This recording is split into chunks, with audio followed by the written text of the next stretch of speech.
Everyone, today I want to show you how to maintain your inflatable spa in winter.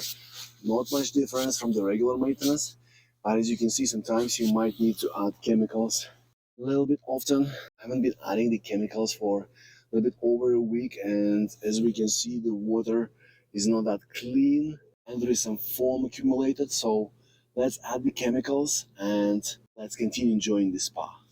So first, we're going to test the water. So I'm just using handy dandy testing strips for the spa. Right, 15 seconds. Now just to show you closer, these are specifically for the spa.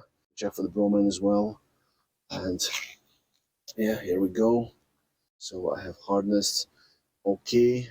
I definitely need to add bromine. I have very low bromine here. I actually need to control the alkalinity. It's a little bit high. Yeah, the pH is high. So I'm gonna add chemicals to control all that. But yeah, these are the easiest way to check out the water in your spa. Right, so for the bromine, you can put tablets in a dispenser, but it's a little bit hard. So I use this dispenser. It's very easy, just to put tablets there.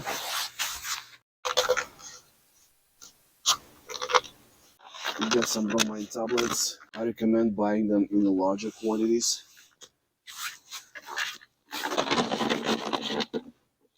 Just get 3 of them. Just put them right there. And you can control how much bromine gets dispensed. I have the space for 3. Right, so bromine, done. For the high pH, you can use controlling pH, or I can actually have the chemicals to lower the pH, so I'll put both of them. So about 10 grams. Now 20 grams of pH control.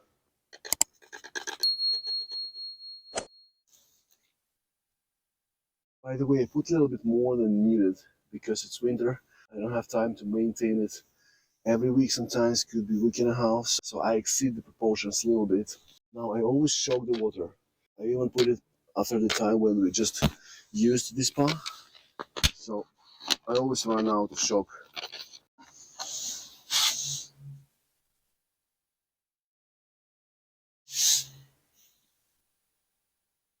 Now it's time for liquids. First one, I use foam control.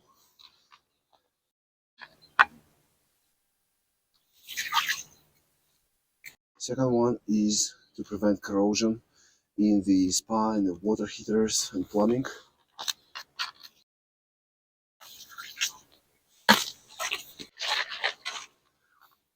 And the last one is important, is the water clarifier, because right now the water is not clear and I want to clarify that.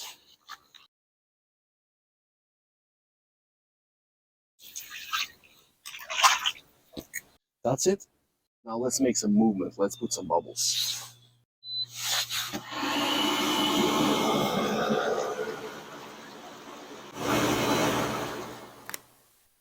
I usually run bubbles for about 10 to 15 seconds to help the spreading of the chemicals. And as you can see, there is less foam and the water has not yet been clarified, but it's going to take a couple of hours and it's going to be clean and ready for enjoyment. That's it. And as usual, let me know if you have any questions or comments down below.